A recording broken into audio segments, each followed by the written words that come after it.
نہایت ہی واجب الاحترام عالی مرتبت عظیم المرتبت صدر محفل سیدی مرشدی قبلہ عالم سلطان دلیم قبلہ عالم ابا جی حضور اور یاران محبت، السلام علیکم ورحمۃ اللہ وبرکاتہ۔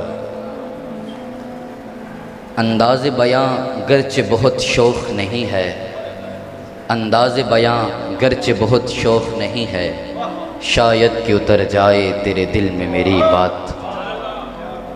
اللہ تعالیٰ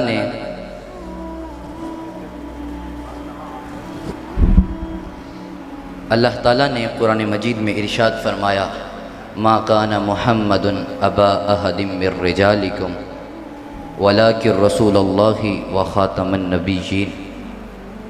محمد تمہارے مردوں میں سے کسی کے باپ نہیں مگر وہ اللہ کے رسول ہیں اور آپ خاتم النبیین ہیں۔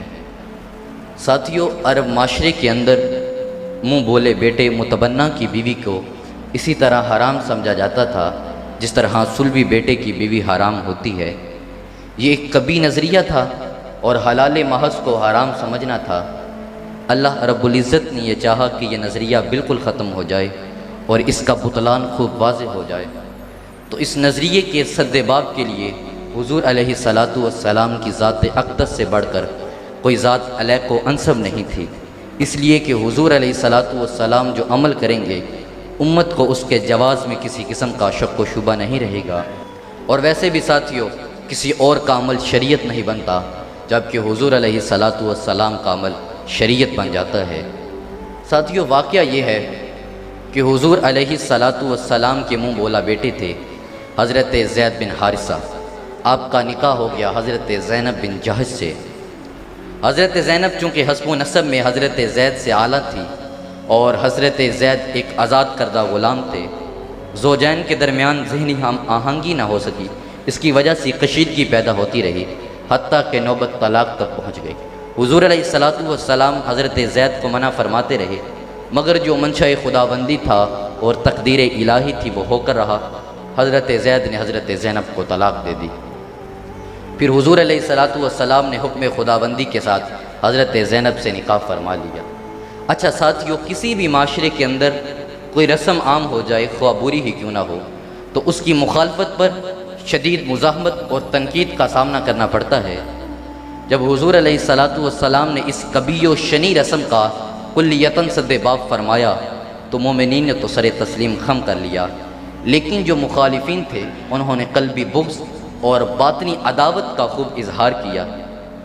تو ساتھیوں، ان کے جواب میں اللہ تعالیٰ نے آیت مبارکہ نازل فرمائی، ما کان محمد ابا احد من رجالکم۔ اس آیت کریمہ کے اندر معترض اعتراض کرتا ہے کہ حضور علیہ الصلاۃ والسلام کے بیٹے تو تھے، پھر کیوں کہا گیا محمد تمہارے مردوں میں سے کسی کے باپ نہیں؟ ساتھیوں، اس آیت کریمہ کے اندر جو لفظ رجال استعمال ہوا ہے یہ رجل کی جمع ہے، جس کے معنی کہ جو شخص بلوغت کو پالے، جوانی کو پالے، وہ رجل کی تعریف میں شامل ہو جاتا ہے۔ جو بلوغت کو نہ پائے عربی میں اس کے لیے طفل کا لفظ استعمال ہوتا ہے۔ تو حضور علیہ الصلاۃ والسلام کے جو ابنائے کرام تھے، تمام اصحاب سیر اور مورخین کا اس بات پر اتفاق ہے کہ حضور علیہ الصلاۃ والسلام کے ابنائے کرام بچپن میں ہی فوت ہو گئے تھے۔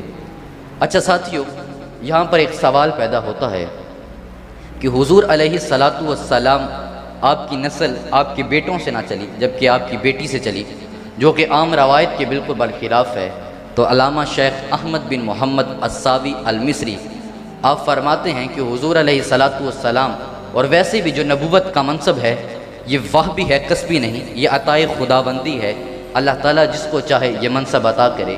اللہ تعالیٰ اپنے انبیاء کو فضیلت دیتا ہے کہ ان کی اولادوں کے اندر نبوت کا منصب چلائے، جس طرح حضرت خلیل علیہ الصلاۃ والسلام ان کو اللہ تعالیٰ نے یہ شرف بخشا کہ ان کی اولاد کے اندر نبوت کے سلسلے کو چلایا۔ اب حضور علیہ الصلاۃ والسلام افضلہم و اکرمہم، حضور تمام انبیاء سے افضل بھی ہیں، اکرم بھی ہیں۔ اب حضور کی کوئی اولاد لمبی عمر پاتی، اس کو نبوت کا منصب نہ ملتا، کسی کے ذہن میں یہ بات آ سکتی تھی نعوذ باللہ حضور کی اولاد میں کوئی روحانی کمی ہے جس کی وجہ سے ان کو نبوت کا منصب نہ ملا، تو رب نے حضور کی اولاد کو لمبی عمر نہ دے کر حضور کی ختم نبوت کا تحفظ بھی کیا، حضور کی افضلیت کا تحفظ بھی کیا۔